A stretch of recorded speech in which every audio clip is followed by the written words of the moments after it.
செய்திகள் வாசிப்பவர் சிவசக்தி ஸ்டாலின்.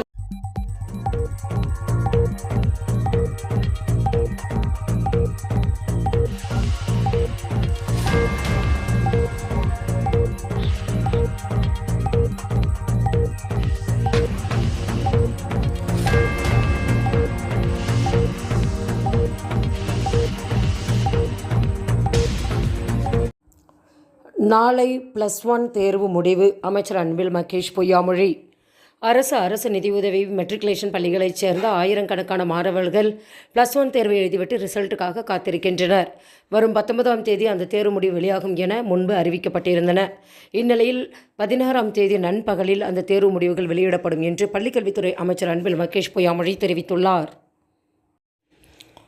பள்ளிகள் திறப்பில் மாற்றம் வருமா என புது தகவல்கள் வெளியாகி உள்ளன. பள்ளிகள் திறப்பு தொடர்பாக மே கடைசி வாரத்தில் அரசு முடிவெடுக்கும் என தகவல்கள் வெளியாகி உள்ளது. ஜூன் 2 பள்ளிகள் திறக்கப்படும் என ஏற்கனவே அறிவிப்பு வெளியாகி இருந்தது. ஆனால் வெயிலின் தாக்கத்தை பொறுத்து பள்ளிகள் திறப்பில் மாற்றம் இருக்குமா என தெரிவிக்கப்படும் என்று அமைச்சர் அன்பில் மகேஷ் பொய்யாமொழி தெரிவித்துள்ளார். வட்டார கல்வி அலுவலர்களுக்கு மே 16 மாறுதல் கலந்தாய்வு. வட்டார கல்வி அலுவலர்களுக்கான பணியிட மாறுதல் கலந்தாய்வு மே 16ஆம் தேதி நடைபெற உள்ளது. இது குறித்து தொடக்க கல்வி இயக்ககம் சார்பில் அனைத்து மாவட்ட கல்வி அலுவலர்களுக்கும் சுற்றறிக்கை அனுப்பப்பட்டுள்ளன. இறுதி மாறுதல், முன்னுரிமை பட்டியல், தகுதி வாய்ந்தோர் பட்டியல் மற்றும் காலி பணியிடங்கள் விவரம் மே 15ஆம் தேதி வெளியிடப்படும். தொடர்ந்து வட்டார கல்வி அலுவலர்களுக்கான பொது மாறுதல் கலந்தாய்வு மே 16ஆம் தேதி நடைபெற உள்ளது.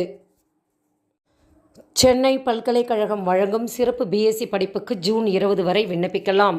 ஆஸ்திரேலியா பல்கலைக்கழகத்துடன் இணைந்து சென்னை பல்கலைக்கழகம் வழங்கும் சிறப்பு BSc பட்டப்படிப்பில் சேர ஜூன் 20ஆம் தேதி வரை விண்ணப்பிக்கலாம் என தெரிவிக்கப்பட்டுள்ளன. மேலும் விவரங்களுக்கு www.unom.ac.in என்ற இணையதளத்தை பார்க்கலாம். பணியிடத்தில் வகுப்புகளுடன் பெண் ஊழியர்கள் பட்டம் பெறும் திட்டம் பாரதியார் பல்கலைக்கழகம் அறிமுகம்.